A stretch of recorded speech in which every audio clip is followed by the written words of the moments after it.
Assalamualaikum warahmatullahi wabarakatuh. Perkenalkan, kami dari kelompok 2, akuntansi keuangan menengah 2. Anggota kami terdiri dari saya, Satria Purwantoro, dengan NIM 2020-12-11-014. Lalu ada Khairunisa dengan NIM 2020-12-11-017.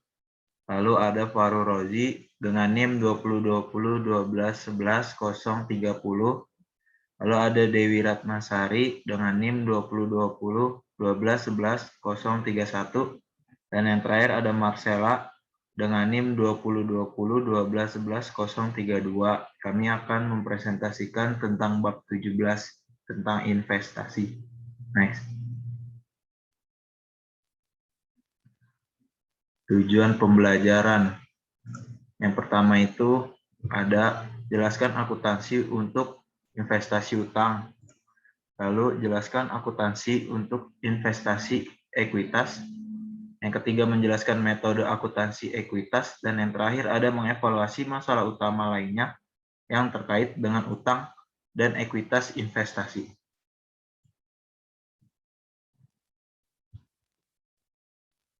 Tinjau bab 17, investment. Bagi menjadi 3. Yang pertama investasi utang. Ada 2, yaitu klasifikasi dan pengukuran. Lalu kedua, melihat lebih dekat investasi utang. Lalu ada investasi ekuitas. Yang pertama itu kepemilikan kurang dari 20%, kepemilikan antara 20% dan 50%. Yang ketiga, kepemilikan lebih dari 50%. Dan yang terakhir, ringkasan pelaporan perlakuan investasi. Dan yang ketiga itu ada masalah pelaporan lainnya. Ada 3. Yang pertama itu penurunan nilai, kedua penyesuaian daur ulang, dan yang ketiga transfer antara kategori.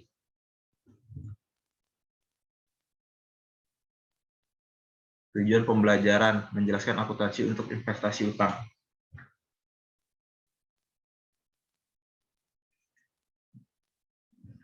Investasi utang. Biaya investasi utang yang memenuhi 2 kriteria yang dijelaskan di atas. Perusahaan berencana untuk menahannya dan mengumpulkan arus kas kontraktual.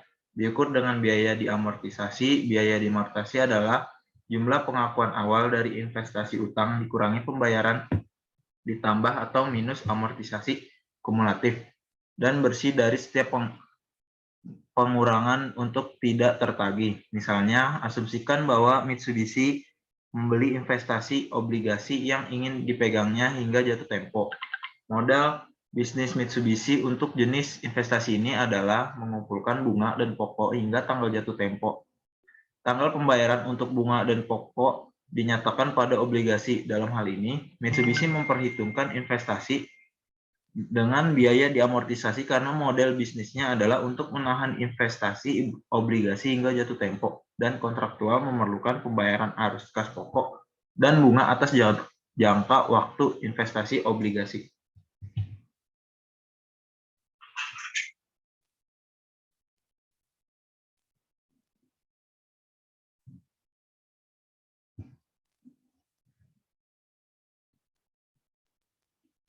Melihat lebih dekat tentang investasi utang.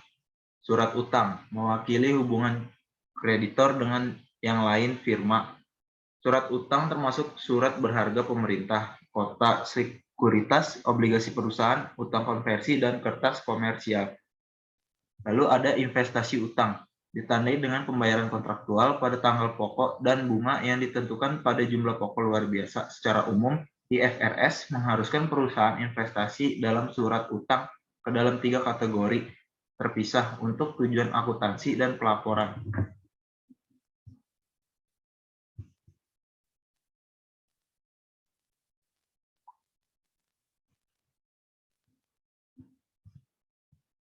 Satu, held for collection.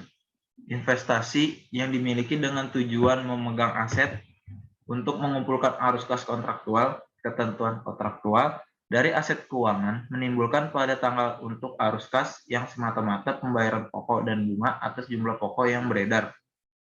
Lalu yang kedua itu ada held for collection and selling, yaitu investasi yang dimiliki dengan tujuan untuk mengumpulkan arus kas kontraktual dan menjual aset keuangan.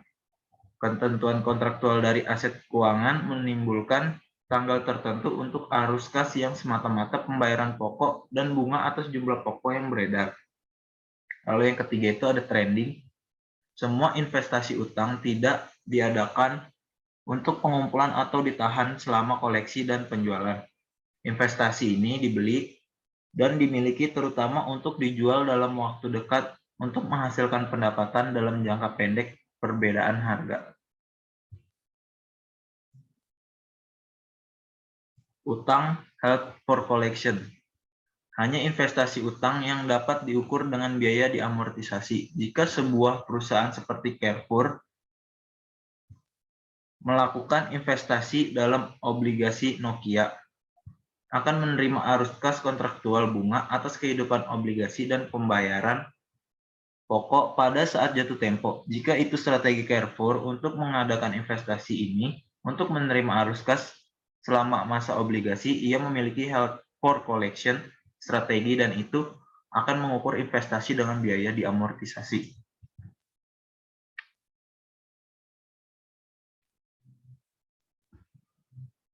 Lalu ada contoh investasi utang dengan biaya diamortisasi. Ilustrasi menunjukkan efek amortisasi diskon pada pendapatan bunga yang Robinson catat setiap periode untuk investasi dalam obligasi Evermaster. Jadwal pendapatan interest dan diskon obligasi amortisasi efektif bunga metode. Berikut adalah bonds to yield 10%.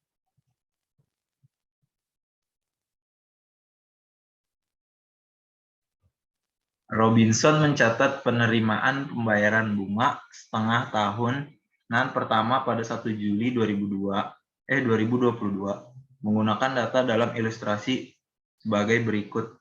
Juli tanggal 1 2022 cash-nya sebesar 4.000, lalu debit investment-nya 614, lalu interest revenue-nya 4.614. Karena Robinson berdasarkan tahun kalender, ia mengumpulkan bunga dan amortisasi diskon pada 31 Desember 2022 sebagai berikut. Desember tanggal 31 2022, interest receivable-nya 4.000, lalu debt investment-nya 645, lalu interest revenue-nya 4.645.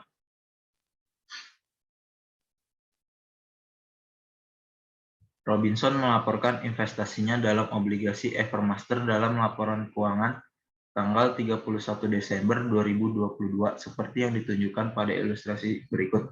Statement of Financial Position. Long-term investment, debt investment-nya sebesar 93.537, lalu current asset interest receivable-nya sebesar 4.000, lalu income statement, other income and expense, interest revenue-nya 4.614 ditambah 4.645, nah dengan 9.259.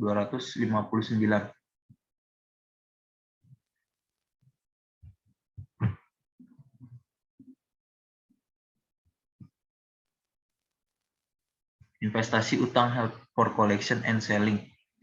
Seperti yang ditunjukkan, jika tujuan dari model bisnis adalah untuk memegang investasi utang untuk mengumpulkan arus kas kontraktualnya, investasi utang diukur dengan biaya diamortisasi. Namun jika tujuan dari model bisnis tidak hanya untuk mengumpulkan arus kas kontrak, tetapi juga untuk menjual surat utang, maka investasi utang diukur pada nilai wajar. Misalnya perusahaan seperti Carrefour mungkin ingin terus mengumpulkan tetapi mungkin juga perlu menjual investasi untuk pengelolaan kebutuhan likuiditas atau mempertahankan profil hasil. Model bisnis held for collection and selling ini karena itu mengakui nilai wajar pada laporan posisi keuangan karena perusahaan dapat memilih untuk menjual investasi utang. Namun, perubahan nilai wajar diakui dalam pendapatan komprehensif lainnya dibandingkan dalam laporan laba rugi untuk meminimalkan volatilitas laba bersih. Ketika investasi utang dijual, maka perusahaan mengakui keuntungan atau kerugian atas laporan laba rugi dengan mendaur ulang jumlah yang tercatat dalam akumulasi pendapatan komprehensif lainnya menjadi laporan laba rugi.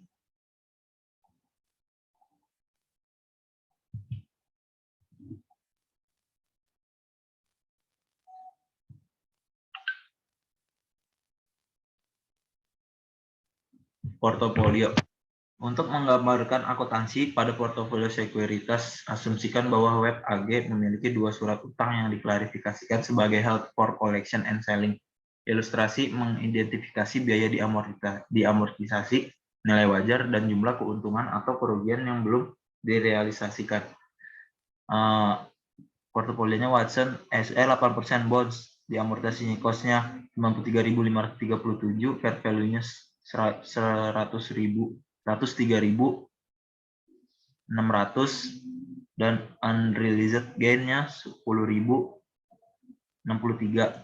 Lalu Anacom Group 10% bonds, amortisasi cost-nya 200.000, fair value-nya 180.400, unrealized gain-nya 19.600. Lalu total of portofolionya, amortisasi cost-nya 293.537, lalu fair value-nya 284.000, lalu unrealized gain-nya 9.537, lalu fair value adjustment-nya sebesar 9.537.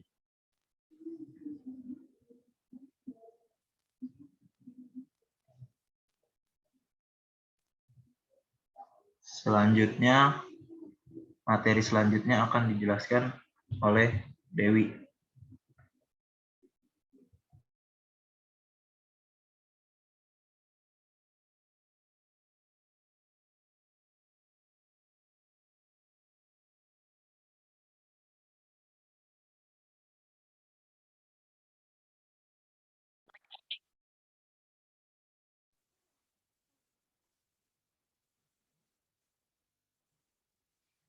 Perhitungan penyesuaian nilai wajar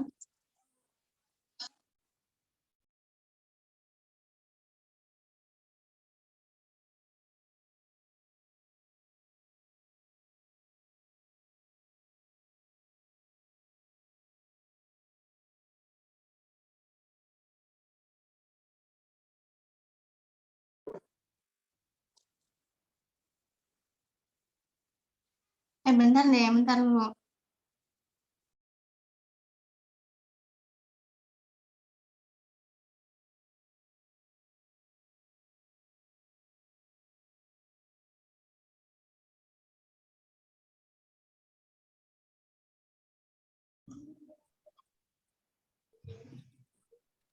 Nilai wajar portofolio HFCS Web jumlah 284.000. Keuntungan kotor yang belum direalisasi sebanyak 10.063 dan kerugian kotor yang belum direalisasi sebesar 19.600. Mengakibatkan kerugian bersih yang belum direalisasi sebesar 9.537. Yang artinya nilai wajar sekuritas HFCS adalah 9.537 lebih rendah dari biaya amortisasinya. Web membuat entry penyesuaian ke tunjangan penilaian untuk mencatat penurunan nilai dan untuk mencatat kerugian. Yang seperti berikut, pada tanggal 31 Desember tahun 2022, jurnalnya Unrealized Holding Gain or Loss Equity 9.537, pada fair value adjustment 9.537. Web melaporkan kerugian holding yang belum direalisasi sebesar 9.537 sebagai pendapatan komprehensif lainnya dan pengurangan ekuitas. Ingatlah bahwa perusahaan mengecualikan dari laba bersih setiap keuntungan dan kerugian holding yang belum direalisasi yang terkait dengan sekuritas HFCS. Keuntungan atau kerugian holding yang belum direalisasi ekuitas kemudian ditutup untuk akumulasi pendapatan komprehensif lainnya seperti yang ditunjukkan pada 31 Desember 2022, accumulated other comprehensive income 9.537, pada unrealized holding gain or loss equity 9.537. Next.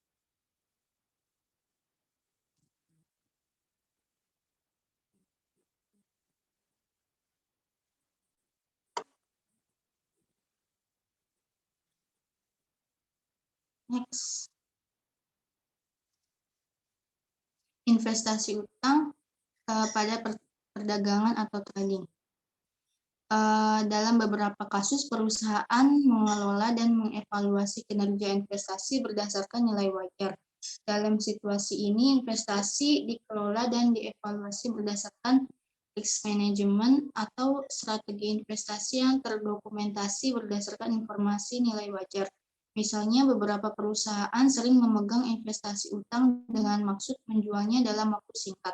Utang investasi sering disebut sebagai investasi perdagangan, karena perusahaan sering membeli dan menjual investasi untuk menghasilkan keuntungan dari perbedaan harga jangka pendek. Perusahaan melaporkan perdagangan sekuritas dengan nilai wajar, dengan keuntungan dan kerugian holding yang belum direalisasi yang dilaporkan sebagai bagian dari laba bersih. Mirip dengan investasi hold for collection atau HFCS, perusahaan diharuskan untuk mengamortisasi diskon atau premi. Holding gain or loss adalah perubahan bersih dalam nilai wajar sekuritas dari satu periode ke periode lainnya. Tidak termasuk dividen atau pendapatan bunga yang diakui tetapi tidak diterima. IASB mengatakan untuk menyesuaikan sekuritas perdagangan dengan nilai wajar pada setiap tanggal pelaporan. Selain itu, perusahaan melaporkan perubahan nilai sebagai bagian dari laba bersih, bukan pendapatan komprehensif lainnya. Next.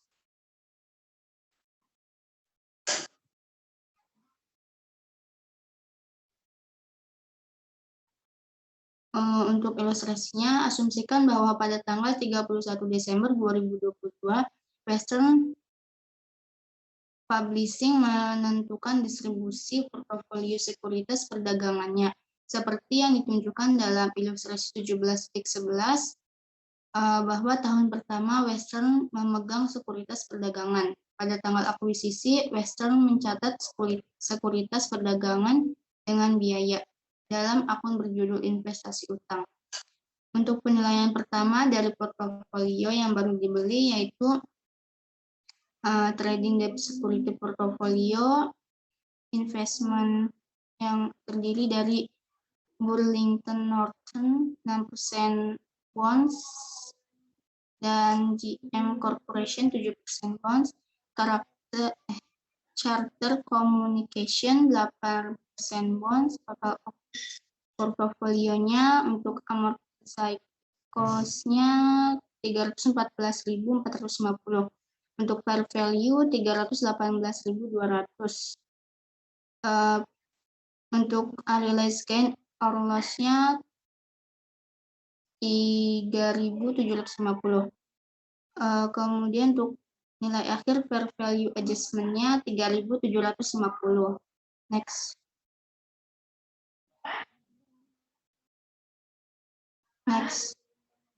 Perhitungan penyesuaian nilai wajar portofolio efek perdagangan. Total biaya portofolio perdagangan Western adalah 314.450. Keuntungan kotor yang belum direalisasi sebesar 12.780. Dan kerugian kotor yang belum direalisasi 9.030.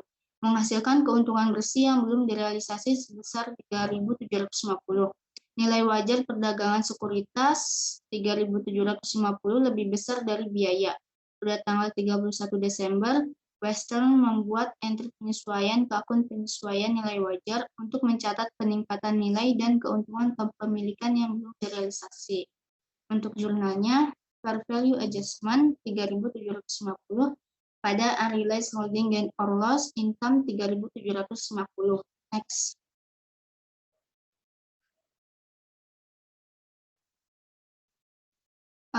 Selanjutnya ada investasi ekuitas. Tujuan pembelajaran 2 yaitu menjelaskan akuntansi untuk investasi ekuitas.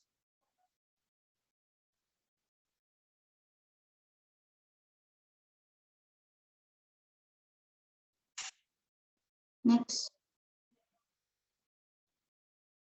Investasi ekuitas mewakili kepentingan kepemilikan, seperti saham biasa, preferensi, atau modal lainnya. Ini juga mencakup hak untuk memperoleh atau melepaskan kepentingan kepemilikan dengan kesepakatan atau harga yang dapat ditentukan. seperti dalam waran dan hak. Biaya investasi ekuitas diukur pada harga pembelian sekuritas. Komisi pialang dan biaya lain yang terkait dengan pembelian dicatat sebagai beban. Sejauh mana satu perusahaan atau investor memperoleh kepentingan dalam saham perusahaan lain, umumnya menentukan perlakuan akuntansi untuk investasi setelah akuisisi. Klasifikasi investasi tersebut tergantung pada presentasi hak suara investi yang dimiliki oleh investor, yaitu yang pertama kepemilikan kurang dari 20% atau nilai wajar, investor memiliki kepentingan pasif. Yang kedua, kepemilikan antara 20% sampai 50% atau metode ekuitas, investor memiliki pengaruh yang signifikan. Yang ketiga, kepemilikan lebih dari 50% atau pernyataan konsolidasi, investor memiliki kepentingan pengendali. Next.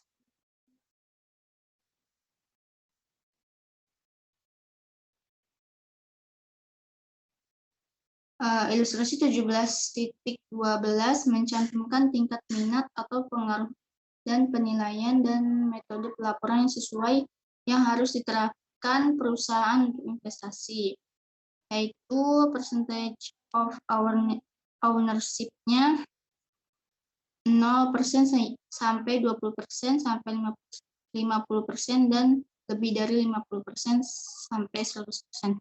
Level of influence, little or non-significant, control, valuation method, fair value method, dan consolidation. Next.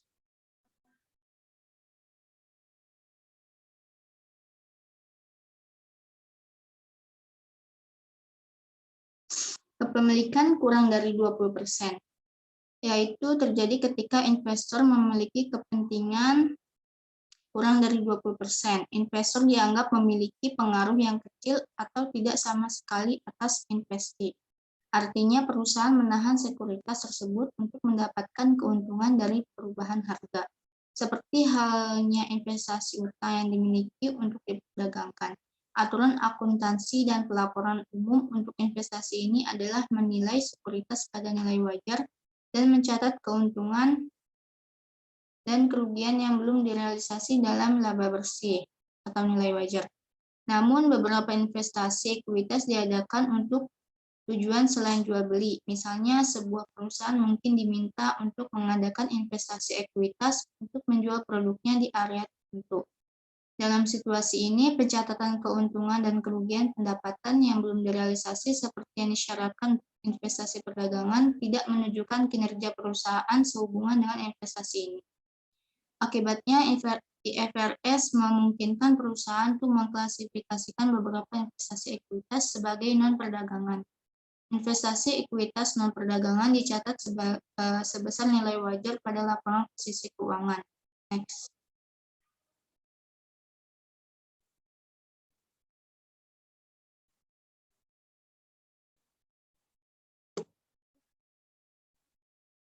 Investasi ekuitas pada perdagangan atau pendapatan. Setelah akuisisi, perusahaan mencatat investasi ekuitas pada nilai wajar. Sebagai ilustrasi, diasumsikan bahwa pada tanggal 3 November 2022, Republik SE membeli saham biasa dari 3 perusahaan. Masing-masing investasi mewakili kurang dari 20% bunga saham yang dimiliki untuk diperdagangkan. Berikut jumlah proporsinya.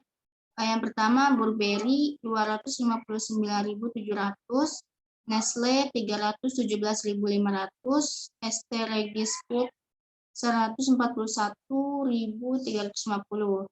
Untuk total cost-nya 718.550. Kemudian Republik mencatat investasi pada tanggal 3 November 2022, equity investment 718.550, pada cash 718.550. Akibatnya laba bersih yang diperoleh investasi bukan merupakan dasar yang tepat untuk mengaku pendapatan dari investasi oleh investor. Mengapa? Karena peningkatan aset bersih yang dihasilkan dari operasi yang memungkinkan dapat dipertahankan secara permanen untuk digunakan dalam bisnis investasi. Oleh karena itu, investor memperoleh laba bersih hanya ketika investasi mengumumkan dividen tunai. Next.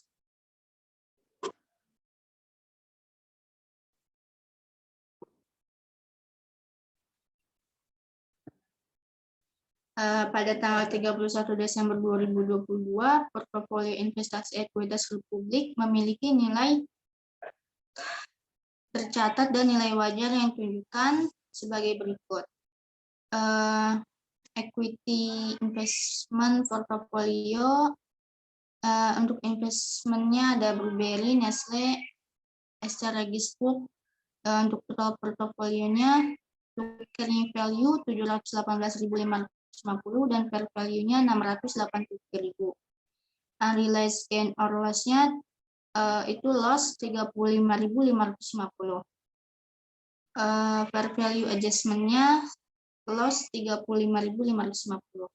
Pada 23 Januari 2023, Republik menjual semua Burberry sahamnya, sehingga menerima 287.220.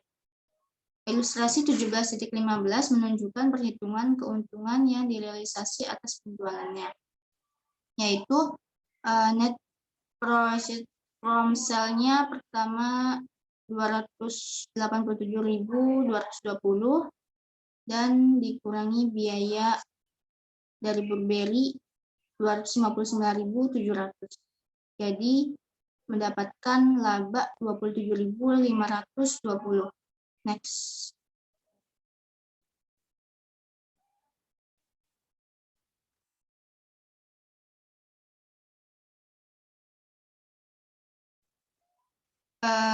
Investasi ekuitas non perdagangan. Ayat jurnal untuk mencatat investasi ekuitas non perdagangan yaitu sama seperti untuk investasi ekuitas perdagangan, kecuali untuk mencatat keuntungan atau kerugian kepemilikan yang belum direalisasi. Untuk investasi ekuitas non perdagangan, perusahaan melaporkan keuntungan atau kerugian kepemilikan yang belum direalisasi sebagai pendapatan komprehensif lainnya.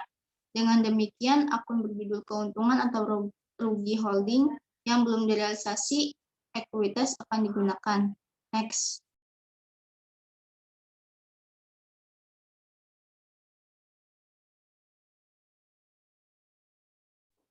Next.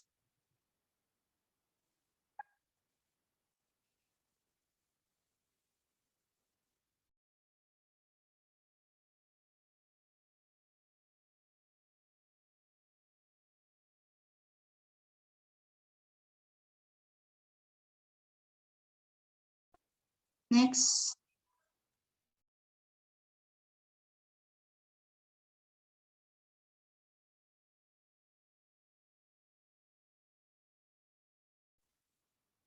Untuk ilustrasinya diasumsikan bahwa pada 10 Desember 2022 Republik Indonesia membeli 1.000 saham Hawthorne Company seharga 20,75 per saham.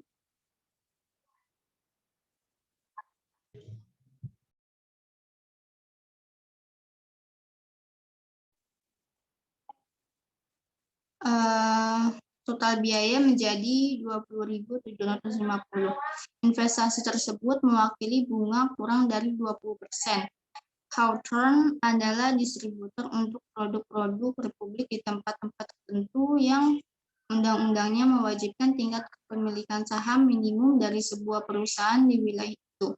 Investasi di Hawthorne memenuhi persyaratan peraturan ini. Akibatnya Republik mencatat investasi ini pada nilai wajar, dengan keuntungan dan kerugian yang belum direalisasi akan dicatat dalam pendapatan komprehensif lain. Republik mencatat investasi ini yaitu jurnalnya Equity Investment 20,750 pada cash 20,750. Akun investasi ekuitas digunakan karena klasifikasi non perdagangan diterapkan berdasarkan investasi bukan berdasarkan portofolio. Pada 27 Desember 2022, Republik menerima dividen tunai sebesar 450 atas investasinya di saham biasa Hawthorne Company. Ini mencatat dividen tunai sebagai berikut, yaitu cash 450 pada dividen revenue 450. Next.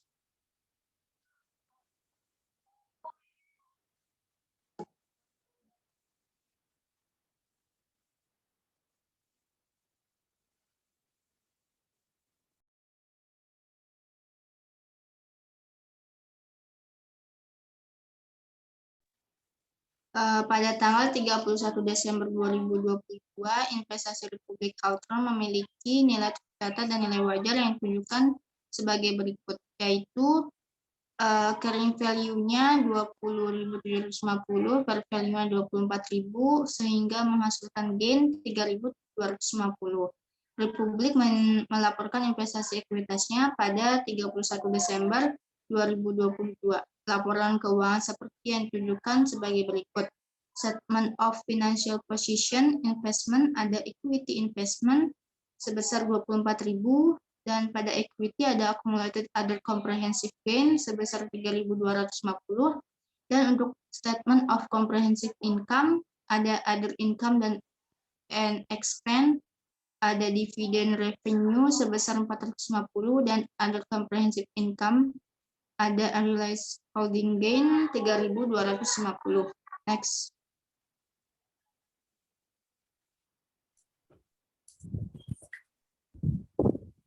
Kepemilikan antara 20% dan 50%.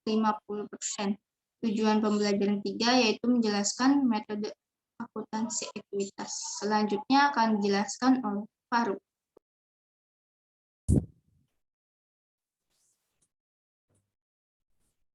Sebuah perusahaan investor dengan bunga kurang dari 50% di perusahaan investi tidak memiliki pengadilan hukum. Namun, investasi dalam saham dengan hak suara kurang dari 50% masih memberi investor kemampuan untuk menggunakan pengaruh signifikan atas kebijakan operasi dan keuangan investi. Pengaruh yang signifikan dapat ditunjukkan dalam beberapa cara, yaitu contohnya termasuk perwakilan dewan direksi, partisipasi dalam proses pembuatan kebijakan, transaksi antar perusahaan yang material, pertukaran personel, manajerial, atau ketergantungan teknologi. Dalam proses pengaruh signifikan, umumnya investasi dari 20% atau lebih, investor harus mempertanggungjawabkan investasinya dengan menggunakan metode ekuitas. Metode ekuitas. Berdasarkan metode ekuitas, investor atau investi mengakui hubungan ekonomi yang substantif. Perusahaan awalnya investasi pada biaya saham yang diperoleh, tapi kemudian menyesuaikan jumlah setiap periode untuk perubahan dalam aset bersih investi. Artinya, bagian proporsional investor atas pendapatan atau kerugian investi secara berkala meningkatkan atau menurunkan nilai catat investasi. Seluruh dividen yang diterima investor dari investi juga menurunkan nilai catat investasi.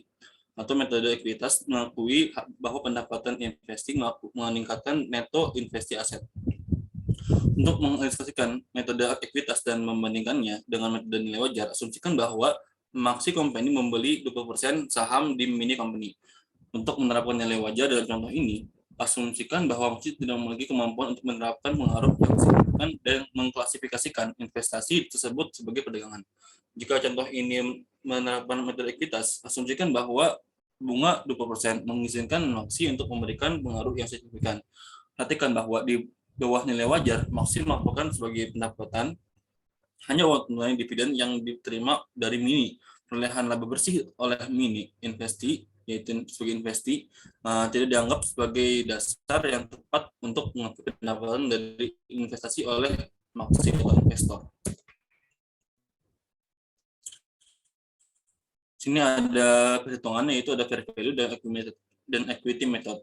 Yaitu jurnalnya itu yang di fair value ada equity investment pada cash itu 450.000 sama juga. Terus pada tahun 2022 yaitu saat laporan laba rugi yaitu sebesar 200.000 dan Maxi Company itu bagiannya 20% atau 40.000. Maka jurnalnya di fair value itu nggak ada entry, tetapi di equity method itu entry-nya equity investment pada investment income sebesar 42.000. Berikutnya pada Desember tahun 2022 itu ada pembagian 48.000 lembar saham yang mempunyai market value-nya itu $12 per sahamnya. Maka pada fair value-nya itu ada fair value adjustment sebesar 96.000 pada unrealized holding gain or loss income sebesar 96.000. Dan di equity method itu no entry. Berikutnya itu ada pada awal tahun saat pembagian dividen sebesar 100.000, maka Maxi Company menerima 20%-nya, yaitu 20.000 di fair value-nya, cash pada dividen revenue 20.000, sama juga dengan di equity method. Terus pada laporan net loss atau kerugian, itu kan Maxi punya share-nya kan 20%. Maka di fair value-nya itu nggak ada entry, tapi di equity method-nya itu ada investment loss pada equity investment sebesar 10.000. Karena pembagian itu 20% dari 50.000. Berikutnya itu ada di akhir Desember tahun 2023, yaitu ada pembagian saham 48.000 dengan fair value-nya itu sebesar 11 per share. Maka jurnalnya itu di fair value unrealized holding gain or loss income 48.000 pada fair value adjustment didapat dari 480.000 ditambah 96.000 yang di atas itu, terus dikurang dengan 528.000 dari yang baru ini fair value-nya. Sedangkan di equity method itu nggak ada entry-nya. Di bawah metode ekuitas, Maxi melaporkan sebagai pendapatan baginya di laba bersih yang dilaporkan oleh Mini. Maxi mencatat dividen tunai yang diterima dari Mini sebagai penurunan nilai tercatat investasi. Akibatnya, Maxi mencatat bagiannya atas laba bersih Mini pada tahun pengakuannya dengan pengaruh yang signifikan.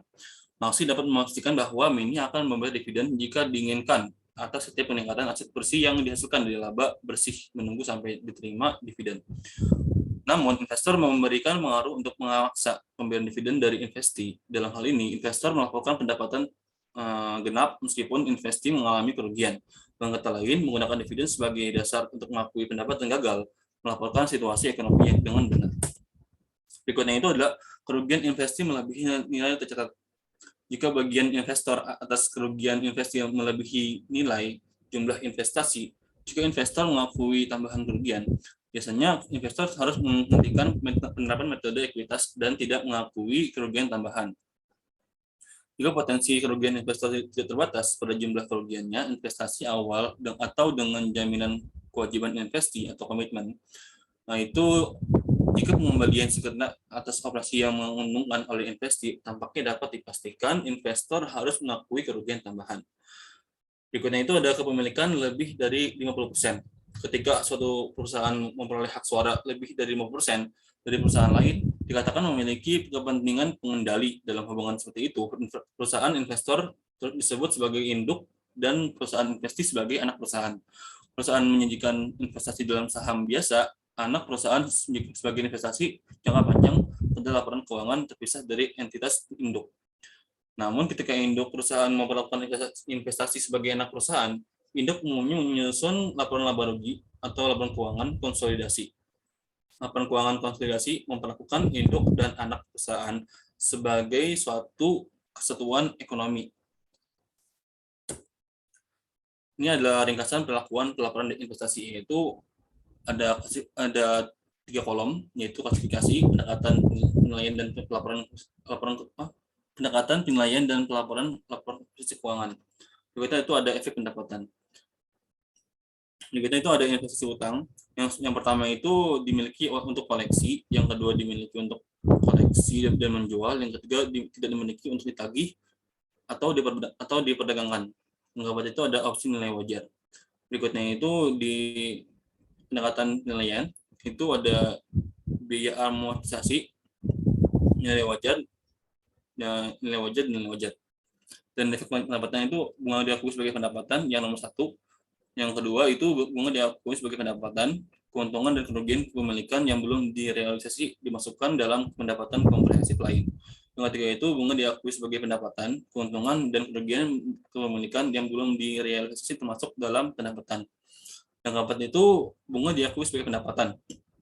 keuntungan dan kerugian kepemilikan yang belum direalisasi termasuk dalam pendapatan. Sini ada investasi ekuitas, yaitu yang pertama perdagangan, yaitu sebagai nilai wajar dan dividen diakui sebagai pendapatan, keuntungan dan kerugian kepemilikan yang belum direalisasi termasuk dalam pendapatan.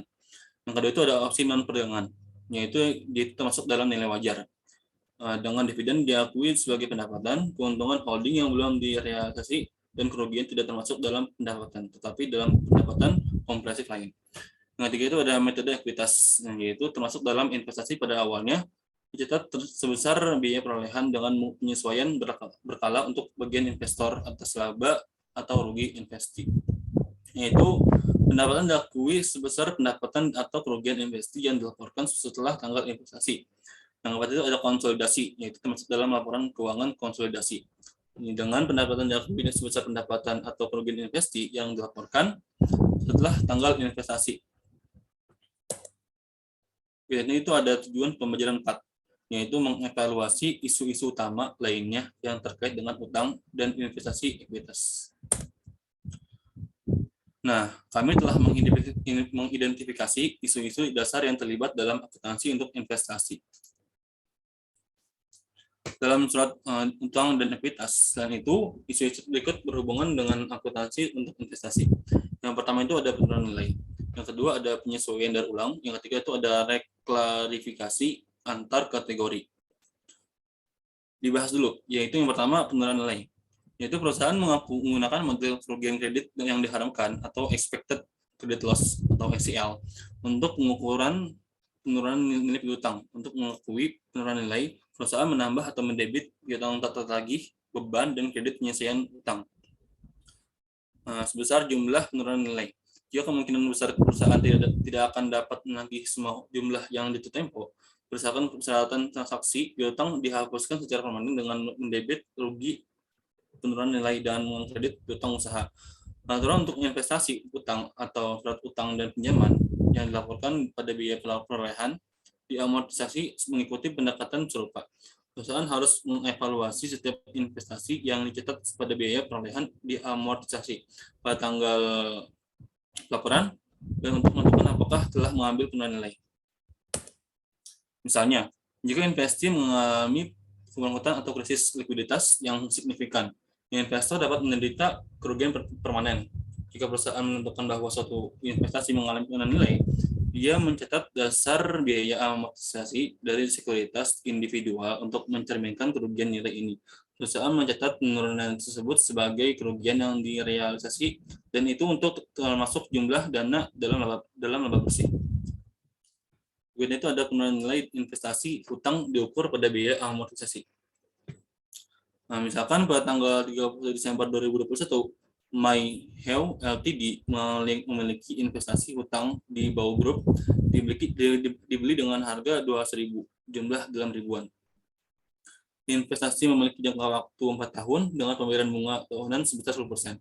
Dibayarkan pada akhir setiap tahun, yaitu anuali berarti.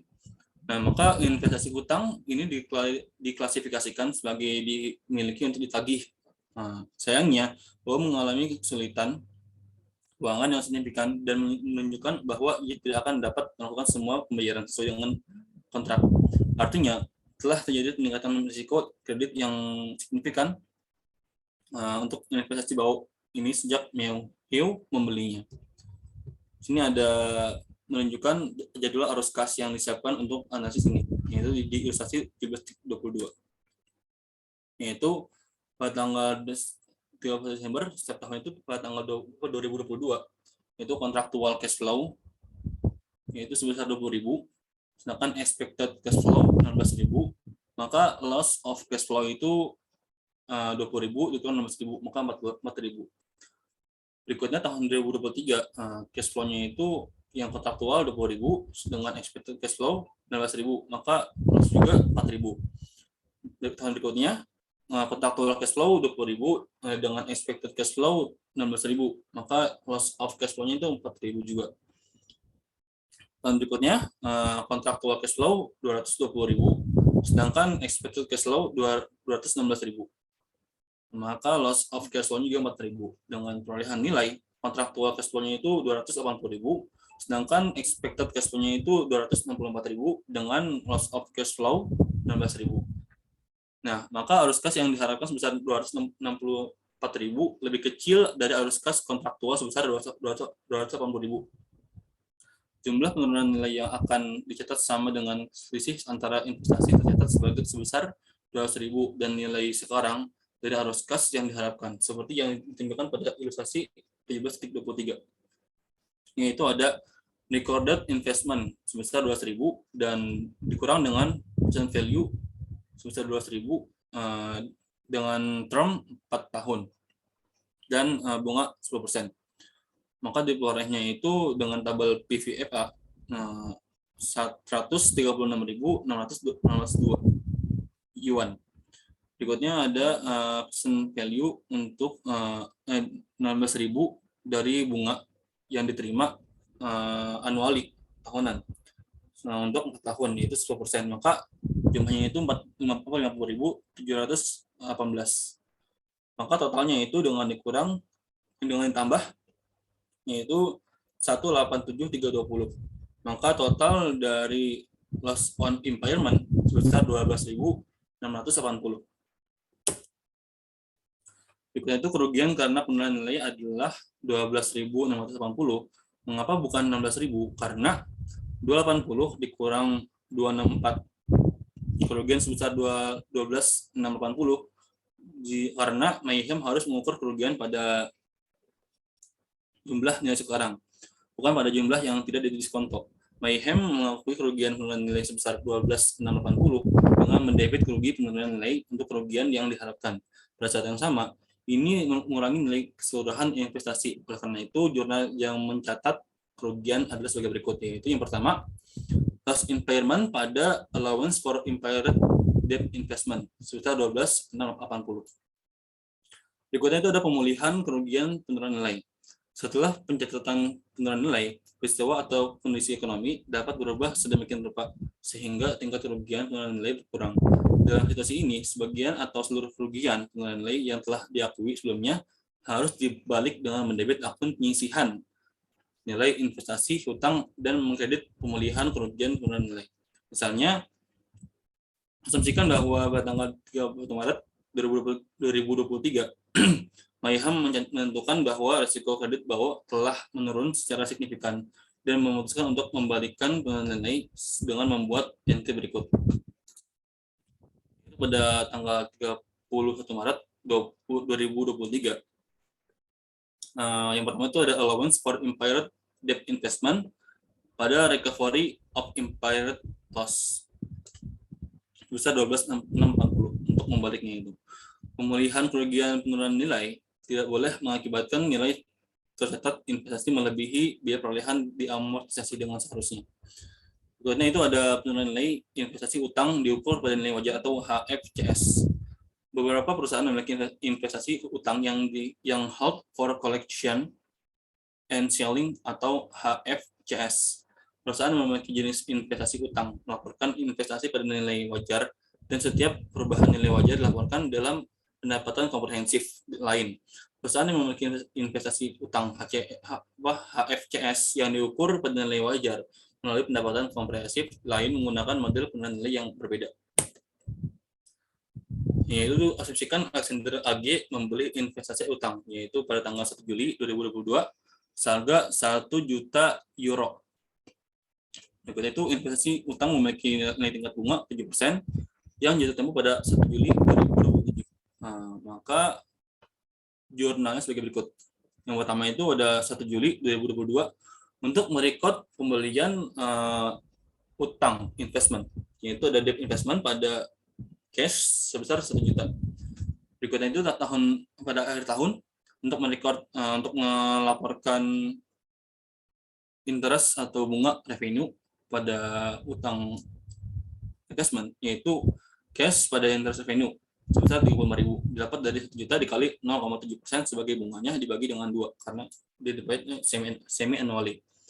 Berikutnya itu ada Desember akhirnya itu untuk merecord pengurangan pada fair value pada debt investment, yaitu unrealized holding gain or loss equity pada fair value adjustment sebesar 40.000. Berikutnya itu tahun berikutnya atau pada tahun yang sama untuk mendekatkan pada unrealized gain or loss equity itu, maka jurnalnya akumulasi other comprehensive income pada unrealized holding gain or loss equity sebesar 40.000. Berikutnya akan dijelaskan oleh Caca. Selanjutnya, pada tanggal 31 Desember 2022, laporan keuangan Alexander AG adalah sebagai berikut, yaitu Statement of Financial Position. Asetnya yaitu ada debt investment sebesar 960.000, dari 1 juta dikurang 40.000. Lalu di equity ada accumulated other comprehensive income, loss atau rugi, yaitu sebesar 40.000. Lalu ada income statement, yaitu other income and expense, interest revenue sebesar 35.000. Penurunan nilai wajar sebesar 40.000 disebabkan oleh kenaikan suku bunga pasar. Apa yang terjadi jika penurunan 40.000 disebabkan oleh yang pertama yaitu perubahan 10.000 euro karena perubahan suku bunga pasar, dan yang kedua yaitu penurunan nilai 30.000 euro karena resiko kredit. Dalam kasus ini, entry ketiga dalam ilustrasi 17.24, perubahan karena rugi penurunan nilai sebesar 30.000 euro dilaporkan dalam laporan laba rugi, bukan dalam pendapatan konferensif lainnya. Ayat jurnal untuk mencatat penurunan lain dan perubahan nilai wajar, dan jurnal penutup terkait untuk keuntungan atau kerugian kepemilikan yang belum direalisasi dari ekuitas ditunjukkan pada next.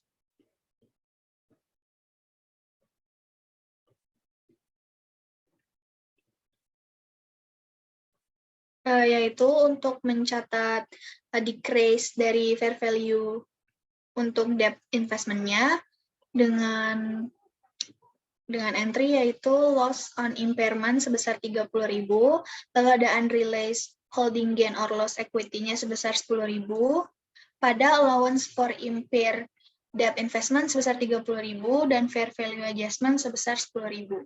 Dan untuk menutup akun dari unrealized gain or loss equity-nya, yaitu dengan jurnal accumulated other comprehensive income sebesar 10.000 pada unrealized gain or loss equity sebesar 10.000.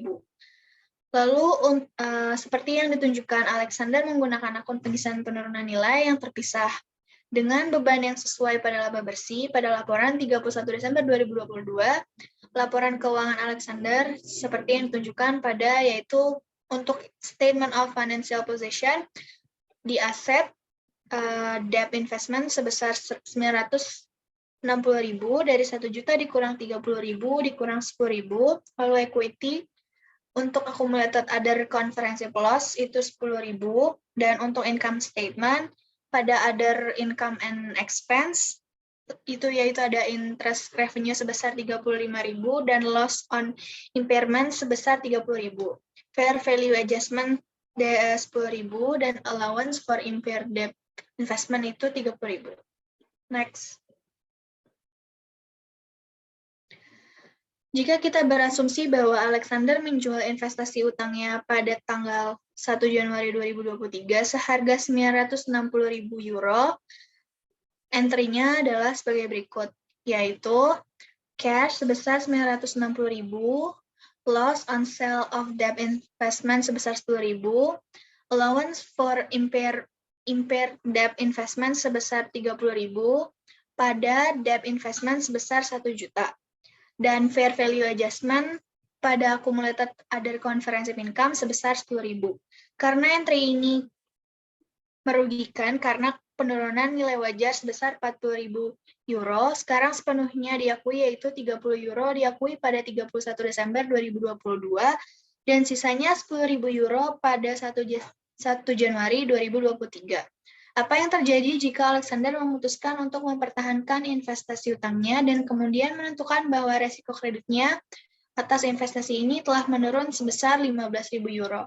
Dalam hal ini, Alexander membuat entry sebagai berikut, yaitu allowance for impaired debt investment pada recovery of impairment loss sebesar 15.000. Next. Akuntansi untuk penurunan nilai terkait dengan investasi utang dan investasi ekuitas atau kepemilikan utang dari 20% yang dicatat pada nilai wajar dengan keuntungan dan kerugian yang belum direalisasi melalui laba bersih sangatlah mudah. Artinya, jika nilai wajar lebih kecil dari biaya perolehan, maka penurunan nilai diperoleh melalui laba bersih. Contohnya untuk ilustrasi 17.28 yang memberikan ringkasan pedoman yang terkait dengan penurunan nilai, yaitu ada dasar pengakuan aset dan model penurunan. Pada dasar pengakuan aset, isinya yaitu pinjaman yang diberikan, piutang, dan efek utang diukur pada biaya perolehan yang diamortisasi. Lalu efek bersifat utang diukur pada nilai wajar dengan keuntungan dan kerugian dicatat dalam pendapatan konferensif lainnya. Lalu yang terakhir yaitu efek hutang dan ekuitas diukur pada nilai wajar dengan keuntungan dan kerugian yang dicatat dalam laba bersih. Pada model penurunan, isinya yaitu kerugian kredit yang diharapkan diakui dalam laba bersih. Yang kedua yaitu kerugian kredit yang diharapkan diakui dalam pendapatan. Sisanya perubahan nilai wajar yang dicatat dalam penghasilan konferensif lainnya. Lalu yang terakhir yaitu penurunan nilai diukur sebagai selisih antara nilai wajar atau biaya perolehan diamortisasi yang lebih rendah, surat utang, atau nilai wajar biaya yang lebih rendah atau surat berharga ekuitas. Next.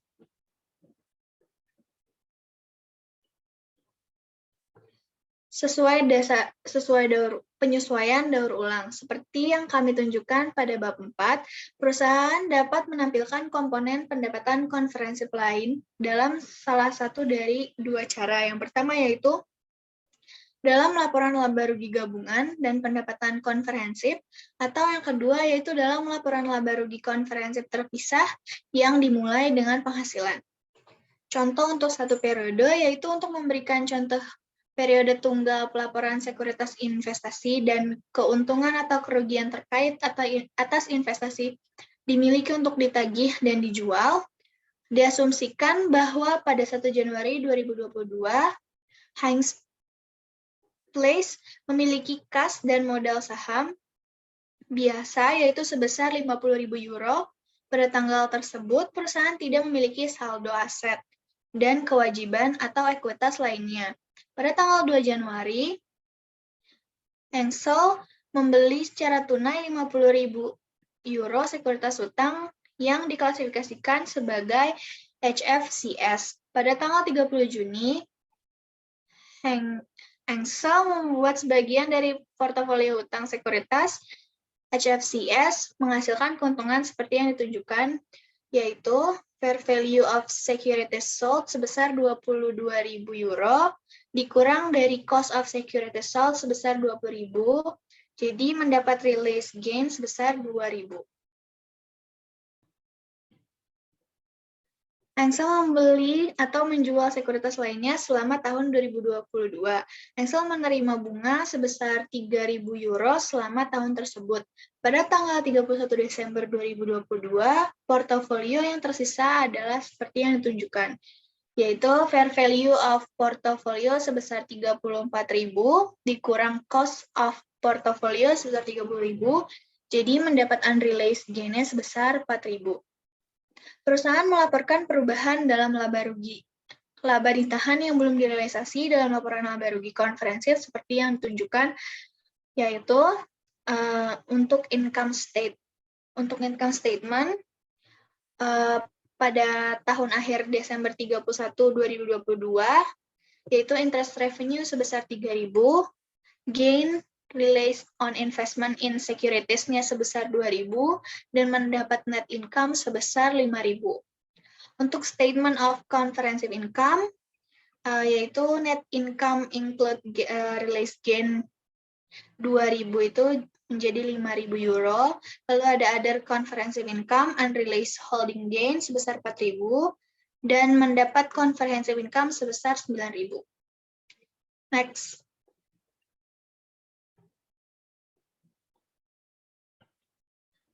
Pernyataan perubahan ekuitasnya muncul pada ilustrasi 17.33.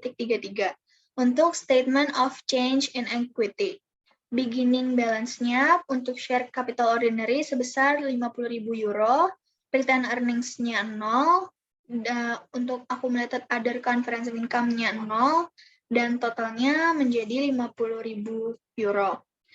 Ditambah net income pada return earnings sebesar 5.000, dan total menjadi 5.000. Untuk other comprehensive income, pada accumulated other comprehensive income, ditambah 4.000 dan totalnya 4.000. Untuk ending balance pada share capital ordinary sebesar 50.000, return earnings sebesar 5.000, accumulated other comprehensive income sebesar 4.000, dan pada total menjadi 59.000. Laporan posisi keuangan komprehensif ditunjukkan pada jurnal di bawah ini, yaitu Comprehensive Statement of Financial Position. Untuk tahun 2022, asetnya kosong, dan di bulan 12 tanggal 31 2022 atau di akhir tahun, asetnya sebesar 34.000. Lalu ada debt investment awal tahunnya yaitu 50.000 dan di akhir tahun sebesar 25.000.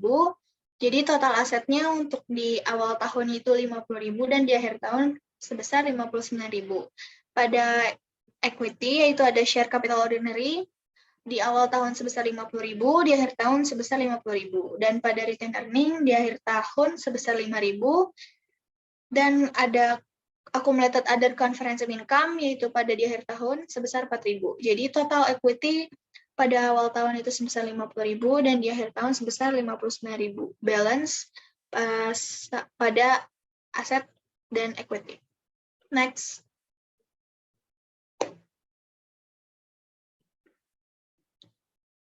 Selanjutnya ada contoh multiperiode. Jika sebuah perusahaan menjual sekuritas sepanjang tahun, perhitungan ganda dari keuntungan atau kerugian yang direalisasi dalam pendapatan komprehensif dapat terjadi. Perhitungan ganda ini terjadi ketika perusahaan melaporkan keuntungan atau kerugian yang belum direalisasi dalam pendapatan komprehensif lainnya pada periode sebelumnya dan melaporkan keuntungan atau kerugian tersebut sebagai bagian dari laba bersih pada periode berjalan. Untuk memastikan bahwa keuntungan dan kerugian tidak dihitung dua kali pada saat penjualan terjadi, penyesuaian klasifikasi diperlukan, yaitu untuk jurnalnya, investmentnya yaitu Lehman Inc. Bond 6%, untuk amortized cost-nya 80.000, fair value-nya 105.000, dan unrealized holding gain-nya untuk loss yaitu 25.000. Lalu ada Woods Co bonds-nya 7%, amortized cost-nya 120.000, fair value-nya 135.000, dan unrealized holding gain loss-nya 15.000. Pada total portofolionya yaitu di amortized cost-nya 200.000, fair value-nya 240.000, dan unrealized holding loss-nya sebesar 40.000, dan mendapat fair value adjustment sebesar 40.000. Lalu ada entry untuk mencatat unrealized holding gain untuk 2021, yaitu fair value pada unrealized holding gain loss equity sebesar 40.000. Lalu yang selanjutnya ada statement of comprehensive income pada tahun akhir 31 Desember 2021, yaitu net income sebesar 350.000, other comprehensive income unrealized holding gain sebesar 40.000, dan comprehensive income sebesar 390.000. Next.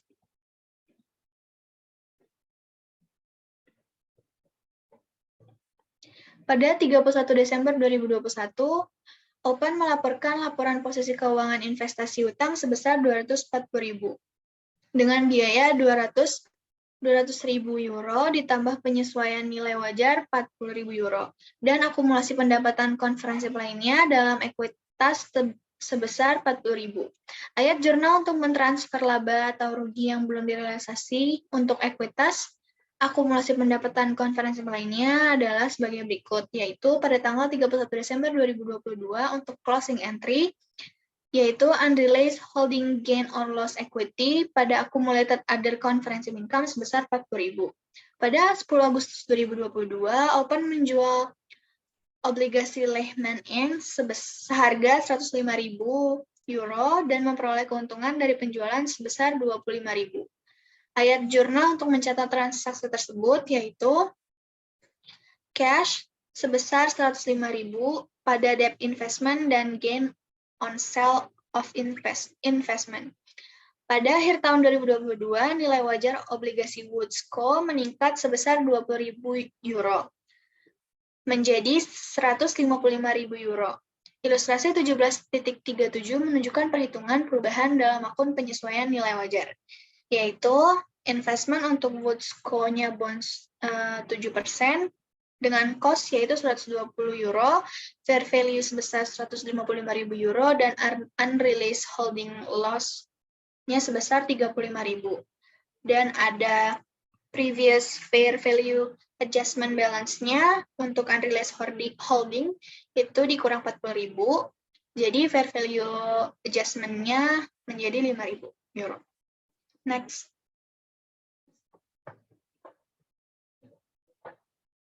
Jurnal untuk mencatat keuntungan atau kerugian holding yang belum direalisasi pada tahun 2022 adalah sebagai berikut, yaitu Desember 31, 2022, unrealized holding gain or loss equity pada fair value adjustment sebesar 5.000.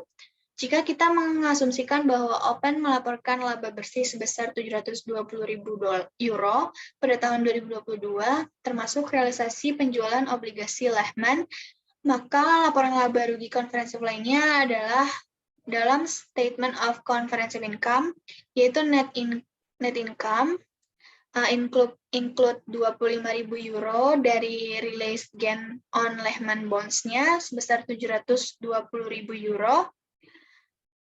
Lalu ada other comprehensive income, unrealized holding loss-nya dikurang 5.000, yaitu mendapat comprehensive income sebesar 715.000.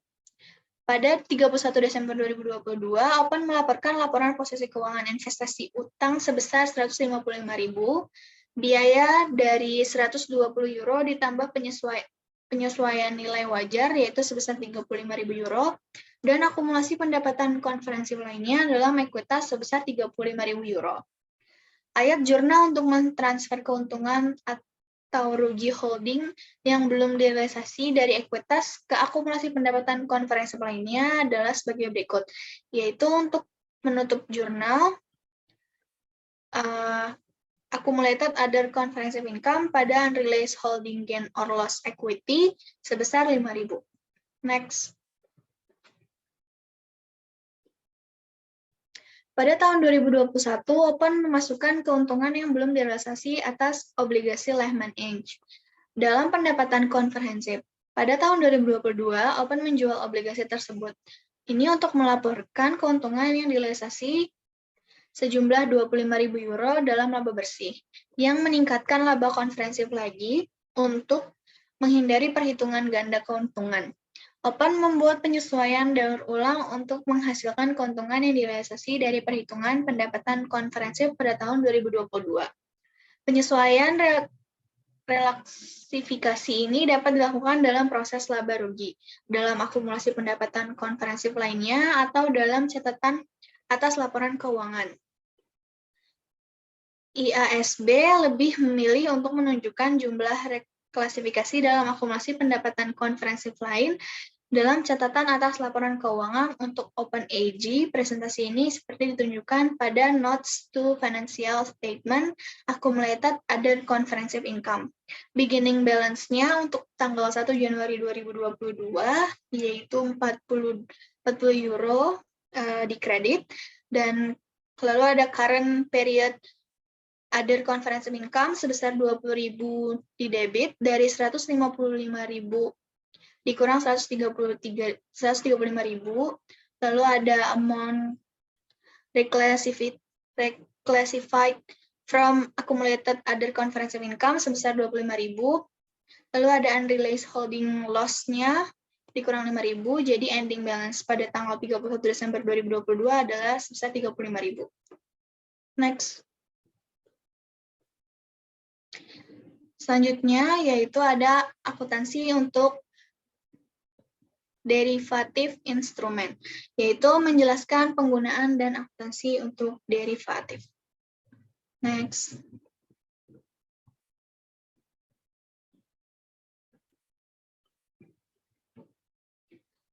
Sampai awal 1970-an, sebagian besar manajer keuangan bekerja di lingkungan yang nyaman. Jika mendebarkan dunia, sejak itu perubahan konstan yang disebabkan oleh volatility pasar, teknologi baru, dan regulasi lebih meningkatkan risiko terhadap bisnis. Sebagai tanggapan komunitas keuangan, mengembangkan produk untuk mengelola risiko tersebut. Produk ini disebut instrumen keuangan derivatif atau hanya derivatif berguna untuk mengelola risiko. Perubahan penggunaan adil nilai atau arus kas ini dari instrumen ini untuk saling menghapus perubahan dalam nilai atau arus kas dari aset berisiko. Pengembangan dari teknologi komputasi dan komunikasi yang kuat telah membantu pertumbuhan penggunaan derivatif. Teknologi ini memberi cara baru untuk menganalisis informasi tentang pasar serta kekuatan untuk memproses volume pembayaran yang tinggi. Next. Mendefinisikan derivatif. Untuk memahami turunan, perhatikan contoh berikut. Contoh 1 yaitu kontrak penerusan. Asumsikan bahwa perusahaan seperti Lenovo percaya bahwa harga saham Spotify akan meningkat secara substansial dalam 3 bulan ke depan. Sayangnya, jika benar tidak memiliki sumber daya tunai untuk membeli saham hari ini, Lenovo oleh karena itu mengadakan kontrak dengan broker untuk mengirim 1 juta Spotify berbagai dalam 3 bulan dengan harga $37 per saham. Lenovo telah menandatangani kontrak forward sejenis derivatif sebagai bagian dari hasil kontrak. Lenovo telah menerima hak untuk menerima 1 juta saham Spotify dalam 3 bulan. Selanjutnya, ia memiliki kewajiban untuk membayar $37 per saham pada saat itu. Apa manfaat dari kontrak derivatif ini? Lenovo dapat membeli saham Spotify hari ini dan menerima pengiriman dalam 3 bulan. Jika harganya naik, seperti yang diharapkan, Lenovo keuntungan. Jika harga turun, Lenovo merugi. Selanjutnya akan dibacakan oleh Marcella Kusuma.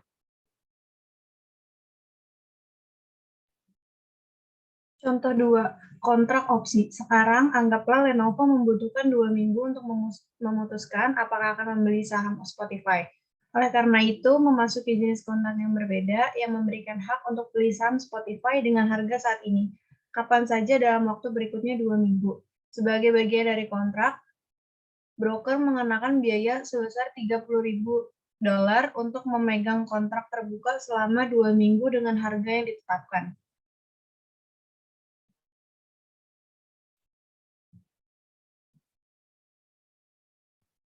Dalam lampiran ini, kita membahas akuntansi untuk 3 jenis turunan. Yang pertama, keuangan ke depan atau keuangan berjangka. Yang kedua, opsi. Dan yang ketiga, tukar. Siapa yang menggunakan derivatif dan mengapa? Apakah untuk melindungi dari perubahan suku bunga, cuaca, saham harga minyak, atau mata uang asing? Kontrak derivatif membantu untuk memperlancar fluktuasi yang disebabkan oleh berbagai jenis risiko. Perusahaan yang ingin memastikan terhadap jenis resiko bisnis tertentu sering menggunakan kontrak derivatif untuk mencapai tujuan ini.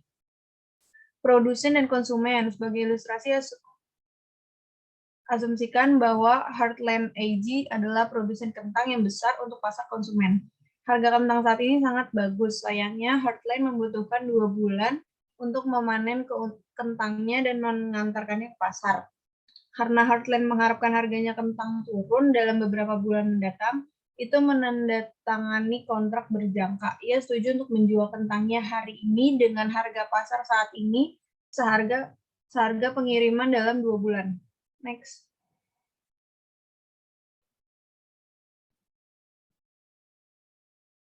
Perusahaan memberikan alasan ini dalam laporan tahunan mereka menggunakan turunan. Yang pertama ExxonMobil, yang kedua HSBC, yang ketiga GlaxoSmithKline. Lalu ada prinsip dasar akuntansi derivatif. ISD menyimpulkan bahwa derivatif seperti forward dan opsi adalah aset dan kewajiban. Itu juga menyimpulkan bahwa perusahaan harus melaporkan mereka dalam laporan posisi keuangan pada nilai wajar. Next.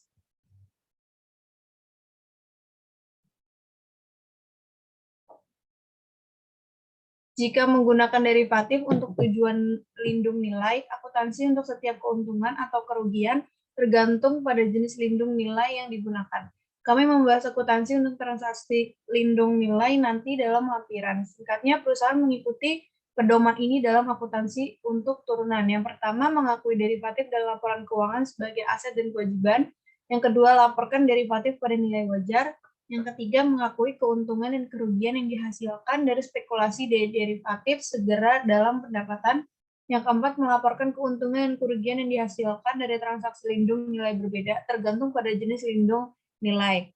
Lalu ada instrumen keuangan derivatif atau spekulasi. Untuk mengilustrasikan pengukuran dan pelaporan derivatif, untuk tujuan spekulatif, kami memeriksa turunan yang lainnya tergantung pada harga pasar saham biasa Laredo AG. Next.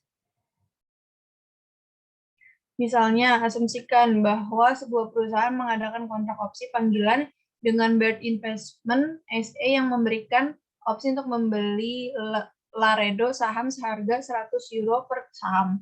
Jika saham Laredo meningkat di atas 100, perusahaan dapat menggunakan opsi ini dengan membeli saham seharga 100 per saham. Jika saham Laredo tidak pernah meningkat di atas 100 euro per saham, opsi panggilan tidak berguna.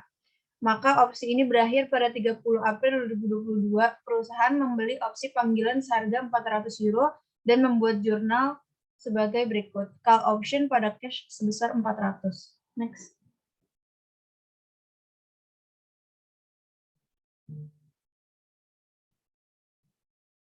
Pembayaran ini disebut sebagai premi opsi. Hal ini umumnya jauh lebih murah daripada biaya pembelian saham secara langsung. Pilihan premi terdiri dari jumlah. Yang pertama, nilai intrinsik dan nilai waktu. Ilustrasi 17A.1 menunjukkan rumus untuk menghitung opsi premium. Opsi premium dikurang nilai intrinsik ditambah nilai waktu. Next.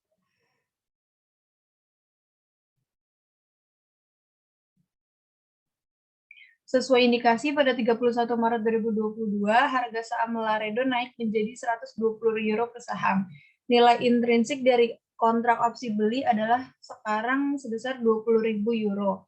Artinya perusahaan dapat menggunakan opsi beli dan beli 1.000 saham dari Baird Investment seharga 100 euro per saham. Lalu kemudian dapat menjual sahamnya di pasar seharga 120 euro per saham. Ini memberi perusahaan mendapatkan keuntungan sebesar 20.000 euro atau 120.000 euro dan 100.000 euro. Pada opsi kontrak ini mencatat peningkatan nilai intrinsik opsi sebagai berikut. Call option pada unrealized holding gain or loss income sebesar 20.000. Next. Lalu pada Maret 31, 2022, jurnalnya Unrealized Holding Gain or Loss Income pada call option sebesar 300.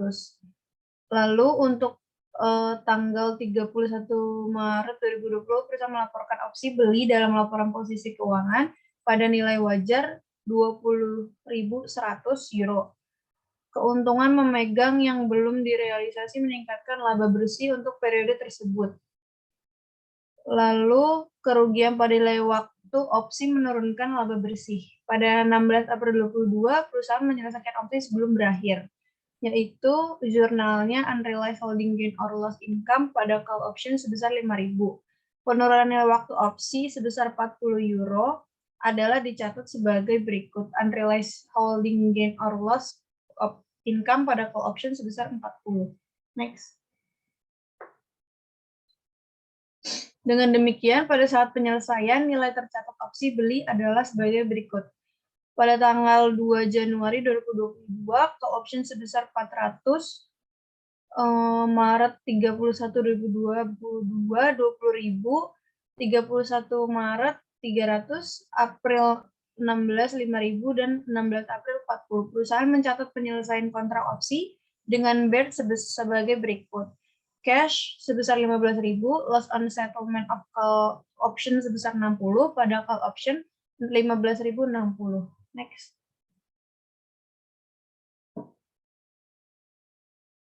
Ilustrasi 17A.2, pengaruh terhadap pendapatan derivatif instrumen keuangan akuntansi yang diringkas dalam ilustrasi 17.2. Instrumen keuangan derivatif memiliki 3 dasar sebagai berikut. Yang pertama, instrumen memiliki dasar. Yang mendasarinya adalah suku bunga tertentu, harga sekuritas, harga komoditas, indeks harga atau tarif, atau variabel terkait pasar lainnya. Nilai dari derivatif akan bergerak dengan nilai yang mendasarinya. Yang kedua, ada instrumen tersebut memerlukan sedikit atau tidak ada investasi sama sekali pada dimulainya kontrak. Next. Yang ketiga, instrumen akan diselesaikan di masa mendatang. Opsi panggilan memiliki istilah. Dalam contoh Laredo, istilahnya adalah periode selama di mana pembeli opsi memiliki hak untuk melaksanakan opsi untuk membeli saham Leonardo seharga 100 euro per saham. Dalam beberapa kasus, derivatif akan mengizinkan penyelesaian bersih. Dalam jaring penyelesaian, pemegang opsi akan memilih untuk menerima saja jumlah bersih uang tunai atau harga pasar dikurangi harga opsi ketika menyelesaikan kontrak daripada ketika benar-benar membeli saham pada harga opsi. Next. Sekian presentasi dari kelompok kami. Wassalamualaikum warahmatullahi wabarakatuh.